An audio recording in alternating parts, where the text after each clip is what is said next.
What's happening, guys? Welcome to the Lakers preview for the Western Conference Finals. Pete Zayas, Kevin Ding, and Aaron Larsoul are joining me. My name is Mike Trudell. What's happening, guys? I'd like to start just with our quick reactions to what we all saw last night. And I don't know if any of us believed until it was actually going to happen, or it actually did happen. And, of course, Denver comes back from a 3-1 deficit. Everybody has seen it. Everybody has seen the reaction on Twitter. Aaron, let's go ahead and start with you. Just quick thoughts on Clippers Denver. You know what? Part of me just thinks the Clippers are going to Clipper always. But I think there were some very specific strategic things that the Lakers can look at as ways to attack Denver that the Clippers did not utilize, specifically pick and roll. We'll get into it a lot later, but Denver's pretty terrible guarding the pick and roll.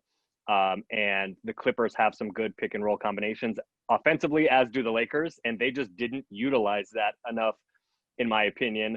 And just like you guys, I didn't sleep a whole lot last night as I was just kind of enjoying the Twitter slander that was coming the Clippers' way. And you and I, True, on our podcast have talked a lot about how I believe that LeBron is still the best player in the NBA, and frankly, I don't. The Kawhi as the best player, that kind of narrative comes from the playoffs, comes from beating the Warriors last year, obviously his championship in San Antonio.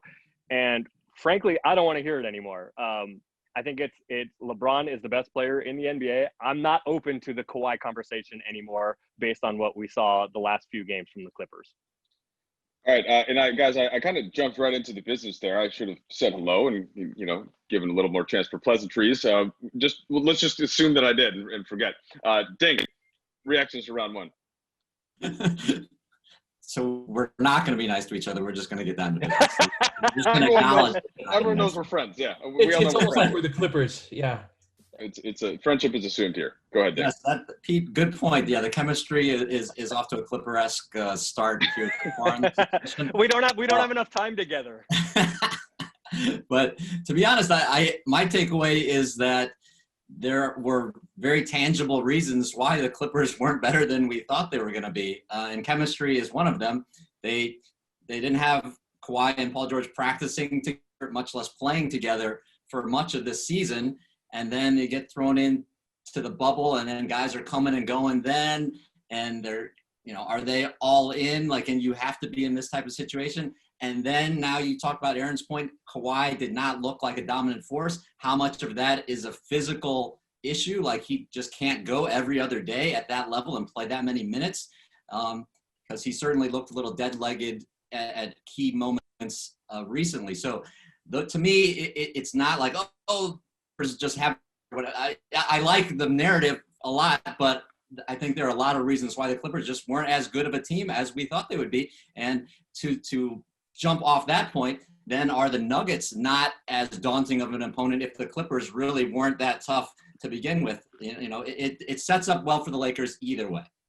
Yeah, so Pete, it makes me think a little bit about the Lakers closing out Portland in 5 games, right? And then watching the Houston OKC series and thinking, okay, well, if OKC can take Houston to 7 games, there are some real flaws here that the Lakers can expose. It turned out it took them just about 1 game to adjust, and then they did just that. So do you take anything similar out of that Clippers matchup with Denver and how that could impact this series, Pete? I mean, I think Denver's getting about as much out of themselves as they can. I think they're playing at about the peak. They've shown a ton of heart.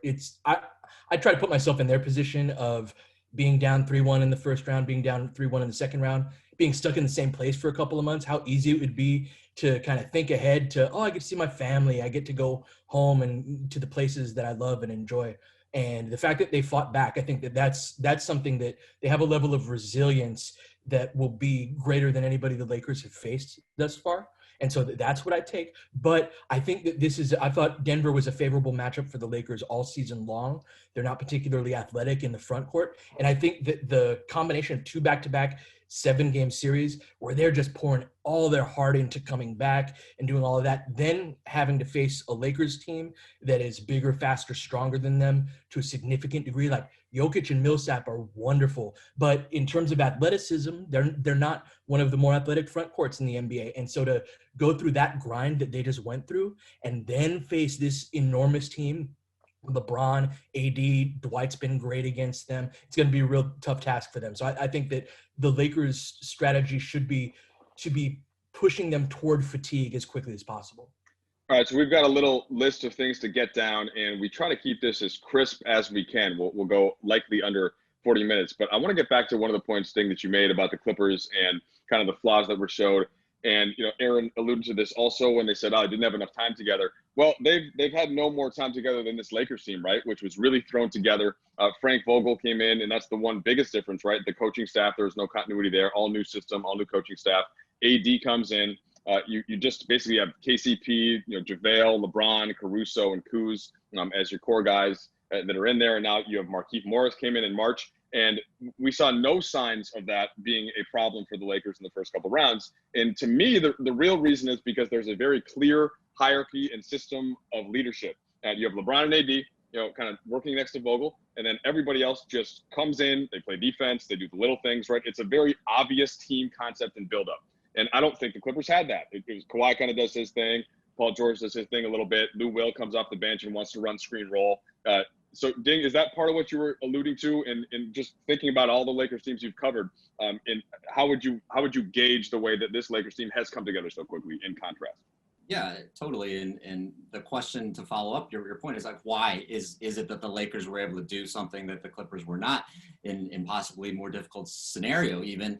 And it's fundamentally because you have a guy who is a better leader than the other guy, right? And Magic calls him the best leader in sports. Maybe he is, but the track record is that he's skilled at being inclusive while clearly being the leader, right? And to the point where there's been no whose team is it between AD and LeBron at all this year. I mean, you didn't think there would be, but even with a possible risk that it always happens, right? To between two great players, it always happens, and it really hasn't happened. And so that's a total credit to both of them and to the guys behind them, being able to fall into the line the way you said. So fundamentally, I'd say this is more a statement on, well, Kawhi had a chance here to prove he's something more than we thought, and he did not, and he was incapable of delivering. And so he made this choice to go play as the number one for the Clippers as opposed to being the number 2 or 3, or whatever, 1A, whatever you want to say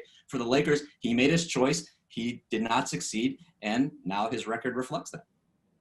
All right, so let's start to try to get into Denver, right, which is what this is really about. But it does, I do think that a lot of that informs, right, where these two teams are as they're going to play in this series. And Aaron, we had the rust versus rest debate, right, before round 2. And it was, Frank Vogel was pretty clear about it. I think it's probably an advantage for the team that's played 7. But I think that started to flip now in the last couple of days in which LeBron has said the rest is better for him, right? They've had time to actually prep.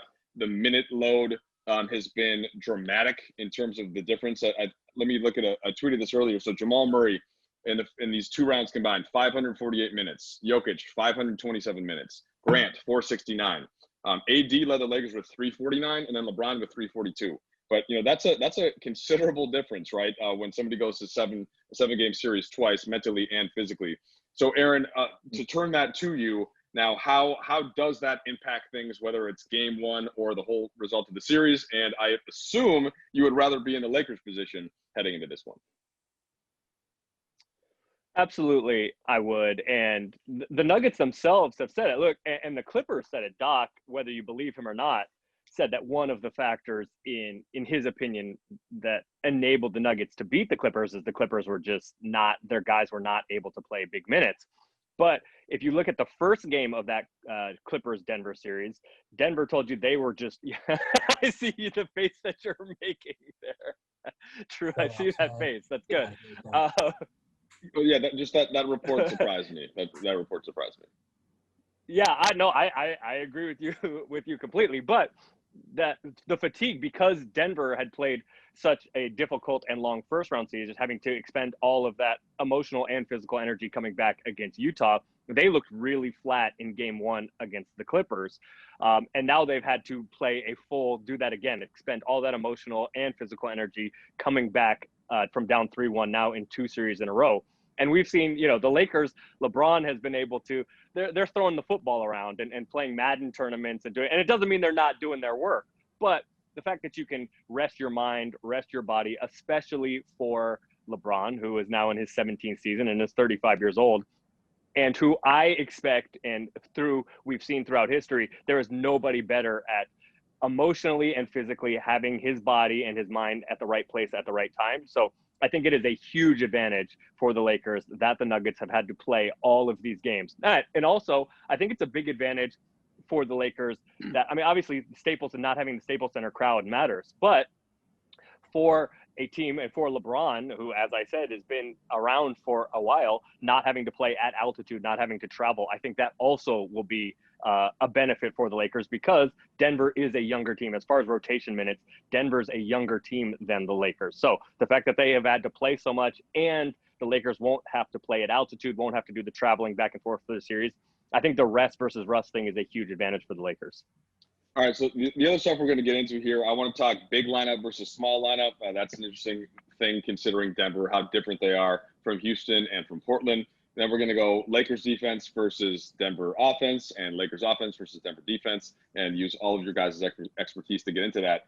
So, Aaron, you alluded to the games the games that the Lakers won't have to play at altitude. So they actually won both games in Denver, and I thought those were two of their many statement games.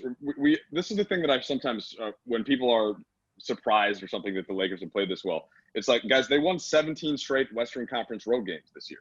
Okay, they won in Denver twice. They won in Dallas twice. They won in OKC twice. Which is NBA record. Yeah, it was an NBA record. Exactly. They won in Portland twice. They won at the Clippers once, and of course lost the opener. They literally beat everybody except for Minnesota, whom they didn't play because that game was supposed to be at the end of March. So, Pete, they have played well there, but this Denver team is a little bit different. Jamal Murray's been much better. Porter Jr.'s coming off the bench. They have no Will Barton. So before we do big, small lineups specifically, just when you're looking at these rosters, you've seen them play now for the Nuggets for 14 games, the Lakers for 10. What jumps out? What's the top of the list?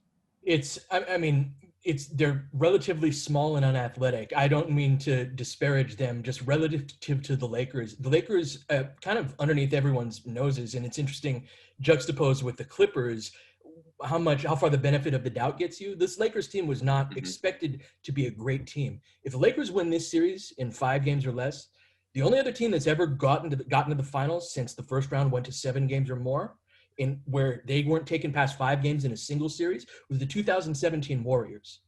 And it's almost 20 years since the first round's been 7 games, at least in the Western Conference, that have gotten out. So what was Ding covered those teams? The 2001 team that went. That was so that when was it was 5 game first round. It was five game series in the first. Yeah, that's right. Now, so if that was gotcha. But yeah, in almost the last 20 years, I think it's been 18 years since that. Like this is a dominant Lakers team, and I think part of it is that they've constructed a team that's kind of an antidote to small ball. And when you think of Denver, Jokic is unique because he can operate on the perimeter, right? And so he's bringing your big out to the perimeter. And if he gets too close, Jokic has the ball handling coordination to get by him. If he doesn't close out in time, he's going to hit that 3. But they're going to run a lot of their offense at the top of the key with Jokic right there. Now, we'll see if the Lakers – I thought Dwight was better than JaVale was. But in terms of the overall construction of – the rosters, like Jokic isn't particularly athletic, Millsap isn't particularly athletic, and they're most important guys, right? Then Murray is not that big, and the Lakers have now having Jokic's passing ability will relieve some of the pressure that Harden and Dame face in the first couple of rounds. But when you've got LeBron James and Anthony Davis, they're the 2 best, like 5 out meaning, all 5 guys on the perimeter. They're the 2 best 5-out players in the world, and they can defend the perimeter. We saw that in Houston's 3-point attempts. And that's a big part of what Denver does is Jokic's passing ability, being able to work those 4-on-3s and get the ball to the open guy. If we can limit their 3-point attempts the way that they did with Houston, we're going to be in great shape. And what stands out to me with the rosters is the discrepancy in athleticism will help the Lakers do that. All right. So, Aaron, hang tight on this one because I want to get to the big, small lineup data that I know you have. Yeah. First, I want to flip this over to Ding and jump off Pete's point about LeBron and AD as the best sort of, small ball antidotes. And so last night, just watching basketball, so first game, right, it's Boston-Miami, and it's Bam in its center. On one end, and the other end, it's Daniel Tice. And I just kept thinking, like, if the Lakers go back to this small ball group, which we know they're going to for significant portions of the game, to Pete's point, LeBron and AD, I don't care who it is, you cannot stop them from getting to the rim and getting a look. Now, maybe a Zubats can disrupt that, somebody that big, maybe a Joel Embiid, right? But as great as Bam is, I don't think he's big enough. Same thing with, Daniel Tice, I don't think is as imposing enough. In this matchup, Jokic certainly not imposing enough to keep those guys out. And then on the other end, LeBron and AD can both, and particularly AD, they can be a true rim deterrent against almost anybody. And we saw AD even do that against Jokic, who's so great down there. So that is basically the reason why I think the Lakers before the season were the best equipped to win the championship. Like ultimately, now all the role players buying in helps a ton, the chemistry, et cetera. But it still ultimately comes down to both sides of the court. LeBron and AD can control the rim. Dane, can you poke holes in that, or do you see that any differently? No, I think that's the way NBA history is pretty much showed the game works. Is if your two superstars are better than their two best players, then you're probably in a pretty good situation. And in this case, you're talking about Michael Malone himself earlier this season said that LeBron and AD are top 3, and LeBron is 1. He didn't say who 2 was, but that is sort of the springboard for this series is the Lakers have that advantage that we're talking about. And the subtlety is also that LeBron and AD both can smother Jokic better than maybe anybody in the league. I mean, I'm sure Denver is going to try to switch it and get those guys off him, but they will be on him and they will cause problems. And the Lakers type of defense that they've somewhat mastered in the playoffs with kind of random doubles and confusion causing things for the other players. That'll be really compelling to me to see how Jokic handles that. How much is he worn down from all that he has already done too, to have to break all that stuff down, and then his teammates have to step up and make plays too. So it's going to be a huge challenge for Jokic and Murray. And I mean, we're operating under the assumption that AD and LeBron are going to take care of business, even if the Lakers role players shooting drops off a little or defense drops off a little. The Lakers are still in great position. All right, so Aaron, let's go ahead and get to that question. While Ding was talking there, I wanted to double check the stats a little bit. But okay. So Jokic to me was not. He is much better right now than he was when in now the Lakers. Like they played in December, they played in February, and then they didn't play again until the bubble against. But like he is playing better now than what the Lakers saw. So I'm going to give him a little bit of some benefit of doubt there, but agree with Ding's point that they have better personnel for him. Now, since he's kind of the main reason to have the big lineup versus small lineup discussion, what did you find both against the Nuggets in those matchups for when the Lakers went big, and everybody knows this, right? That's JaVale McGee that started, or when their new small ball, right, is now Markieff Morris at the 5. Right. It was more often than not Kuz in there or somebody like that in with AD at the 5, LeBron, whoever, Danny Green, KCP. So, yeah, I think that's going to be the interesting question, because there is did the Lakers, I don't want to say stumble into, but find, something that is so effective that they just have to keep using it, and that's playing Anthony Davis at the 5. And frankly, as good as Dwight and JaVale have been, and Dwight specifically against the Nuggets, they are their second, whichever order you want to put them in, they're the Lakers' second and third best centers. Anthony Davis is the Lakers' best center. So if you are going to play the best 5 guys that you have, Anthony Davis is going to play center. However, during against the Nuggets in the regular season, I didn't really look at the seeding games because I just the Lakers' motivation wasn't. You can kind of just throw it out. Fair, that's fair. That's fair. But Dwight was much more effective than JaVale against the Nuggets in the regular season, and played more. He played 65 minutes and 41 seconds to JaVale 45-29. They both played in all 3 of those non-seeding games. Foul trouble wasn't an issue, and frankly, it was mostly because Dwight's strength and athleticism. Pete talked about Jokic not being particularly athletic. Dwight's athleticism, strength, power, all of that just allowed him to really dominate Jokic on the offensive glass. So I'm interested to see. Dwight barely played against Houston. JaVale played at the beginning of the series and didn't play much after that. So I'm interested to see, will Coach Vogel elect to continue with the small ball and basically just start Anthony Davis? Well, start Markieff Morris nominally at the 5, but Anthony Davis is the 5, or are you going to go back to JaVale, or are you going to start Dwight, who didn't play that much? And I think a lot of the reason, other than the offensive rebounding where Dwight was really dominant, is because Nikola Jokic is just frankly terrible at guarding the pick and roll. Dwight's a better screen setter, in my opinion, than JaVale. So against Anthony Davis or against Dwight, forcing Nikola Jokic, who gave up 1.67 points per possession as the pick and roll defender in the playoffs, which is frankly just terrible. So having those guys attack Nikola Jokic, because physically he can't keep up with JaVale either, but he can't keep up with Anthony Davis. He can't keep up with Dwight. So I suspect the Lakers are going to at least try, because guarding Jokic requires a little beef, so you don't just get murdered in the post. So I suspect the Lakers will at least try at first, going back to a big lineup. I think the question becomes, is that Dwight or is that Anthony Davis, or is that JaVale? And at least what we saw in the regular season, I expect to see Dwight probably more than JaVale. It's funny. So in all of the Zooms that we've had since the bubble, or since COVID-19, and in every press conference throughout, I shouldn't say every, many press conferences throughout the regular season, the biggest question that Frank Vogel got, right, was big lineup, small lineup, 80 at the 5. And his right and sort of fair answer was always like, we always do both, okay? The only thing that we're talking about now is just completely eschewing all big lineups like they did against Houston. And that was, of course, the first time, and that was a very unique team, and it also worked. But our friend Joey Ramirez, who we miss, we were hoping Joey could join us. We're going to get him next time for sure. He had a tweet that I know you guys saw. Wait, is that an official finals prediction from Mike Trudell? True, are you officially predicting a Lakers final? If you're saying we're going to do it next time, are you officially saying that the Lakers are going to make the finals? That may have been a Freudian slip. I will pick the Lakers to make the finals, as if you want to spoil my prediction, Aaron. I did say that I predicted them to win the finals before the season started. So I guess I do think that they're the best team anyway. But yes, you caught me there, or the Freudian slip. And yes, Joey's tweet. Thank you, by the way. Joey's tweet essentially was the Lakers when playing big with JaVale, best plus minus as a 5-man unit, and then when playing small with Morris, second best. It was one of them was first. It was the other way around. It was the other way around. Yes. Okay, so the Morris group was first, and the JaVale group was second.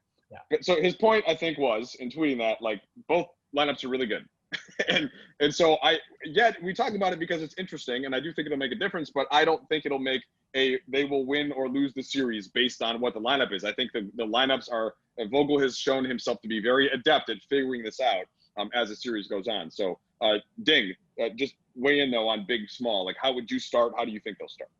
I mean, if I were in Frank's shoes and getting the sense of how he's used this season, is I think he would go back to the regular format, but with license to abandon completely, as he has in the second half, for example.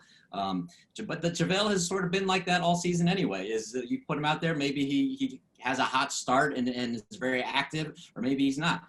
So you have that. That said, I think we all know Dwight has been extremely effective most of his time this season. So you definitely cannot just ignore that possibility in my eyes when you're facing a guy like Jokic and you want to give him different looks anyway. So that's the key to the playoffs, is having the chance to confuse the other team's best players with your personnel. And if you have that, then you trot it out there. You don't just say, oh, I'm giving up on this because this is working so well. The Lakers had a lot of success because they're big, and Dwight and JaVale were a huge part of that success all season long. So it's legit. It's not that they're just killing time before they get to the playoffs and use this lineup. That lineup was great, especially with Dwight out there in the regular season.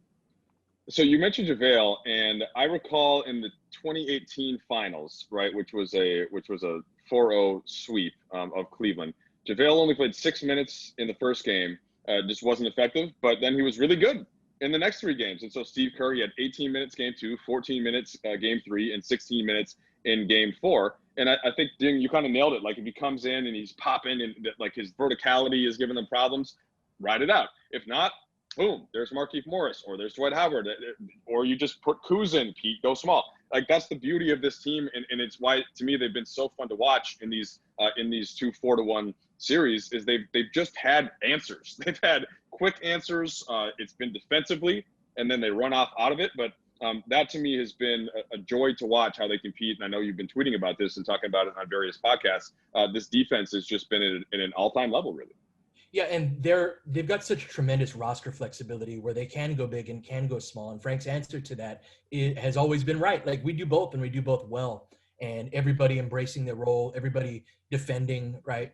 I would like to see them continue with this lineup that was so successful against Houston. A lot of what I want to see is like kind of reverse engineered from, let's make Jokic exhausted. And he doesn't have the same advantages against AD if Davis is guarding him, right? So that's going to be tiring. If he pulls him out on the perimeter, that's not an advantage for Jokic the way it is against most players. If he wants to take AD down in the post, he'll win some of those battles, but AD has the length to bother that. And then run him, right? Like, get out in transition, involve him in those pick and rolls that Aaron are talking about. And then at the start of the second quarter, when he comes back in at the 8-minute mark, which is usually when he comes back in, have him deal with Dwight banging on him and getting offensive boards. And with all of that, what they've been through in these playoffs, if Jokic can handle that for more than a couple of games, I'll be very impressed. And it helps those smaller lineups help take away what the Denver wants to do the most, which is those swing type threes and closing out to the 3-point line. So if we can exhaust Jokic and close out, we're in good shape. So, Pete, as you were saying that and explaining it very well, I think the answer occurred to me in that, so unlike Houston, right, with PJ Tucker at the 5, like, so when the Lakers went small, AD didn't have somebody that was really going to pound on him defensively, right? Jokic, if you have to guard Jokic for a whole game, you're going to feel it. You're going to get fouls. We saw it with Zubats, right? You're going to get pushed around. You're going to get elbows. He's good, right? He's to me the best, other than AD, who's kind of different. He's more of a 4/5. Jokic is really imposing there. So that, to me, in its own right, means that we are going to see some more of the Laker bigs, whether it's McGee or Dwight or even just Keith, in no small part because you want AD to be off the ball defensively some. You want him playing it from the weak side. You want him running offense. So, Ding, that to me is a good kind of way to think about this series. But in crunch time, sure, then you go small, you bring him out, right? You go AD. But that to me speaks to why I think we will end up seeing some more bigs in this series. But I think Pete's right, is that you are trying to exhaust Jokic however you can, and you can look at it that way, run him, or you can look at it, lean on him, but the Lakers bigs have to run him too, right? That's been one of the keys for the Lakers all season is the transition offense. And even with JaVale and Dwight in there, and I think that's going to be one of the keys too, is that the Nuggets were actually the worst in the league in the playoffs in transition defense, whereas the Lakers' transition defense is supposed to be, their weak point, and yet Denver can't really personnel-wise take advantage of that. So the matchups really are not great for Denver in any real way, and so I'm curious how they're going to figure out a way out, besides heart in winning some games in this series. All right, so if I can get kind of Aaron and Pete to go back and forth on this, I'm just going to lay it out there, and we can kind of weigh in. So, right. LeBron James, okay, to me, best player in the world. He's been the best player in the playoffs so far. And how does he, and maybe Pete, start with you, and then Aaron can volley back. How does LeBron attack this Nuggets defense? Oh, Aaron said it with the ball screens. Again, we're exhausting Jokic. Let's involve him, have him hedge. He misses a lot of hedges, and that's just a downhill drive to the basket for LeBron. If he's matched up against AD, that's a longer closeout depending on how they want to defend LeBron. They're probably going to, put 2 on him, and that's a pick and pop for AD. I think we'll see AD shoot more threes in this series than he did against Houston. And so, yeah, we're make Jokic cover distance, make him contain on hedges, make him have to be mobile on both ends of the floor as much as possible. And I think we'll see a lot of the fruits of that if we do that. So I think, well, Pete's exactly right. I think it is going to be mostly pick and roll. I mentioned how bad Denver as a team, but specifically Nikola Jokic is in guarding pick and rolls. Most of it is because he just physically is not capable of staying with a lot of stuff.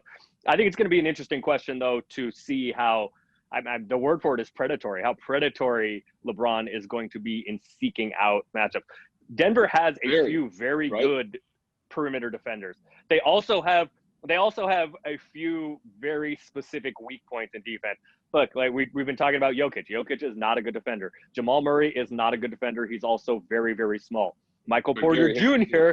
is big and athletic, but frankly, as a rookie, he just has been. And I think True, me and you and Pete have a group chat. We talk about this.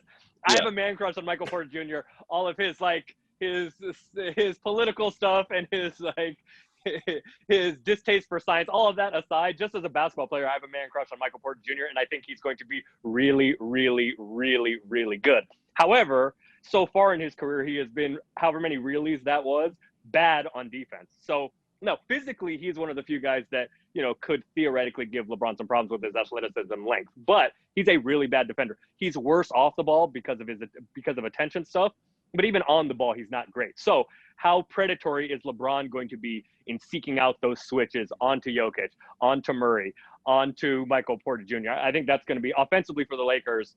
I think that's going to be really interesting to see. And it's something that LeBron has done in countless playoffs and finals, trying to seek out Steph Curry, getting ball screens to seek out Steph Curry and then go to work against Steph, in all of those battles against the Warriors. So how predatory will LeBron be on offense? I do think that, so Portland, in terms of having Nurkic, he is not as good as Jokic, and he had just come back, but there are some similarities to their games offensively where the Lakers can, really, big, really good passer, can shoot a little bit.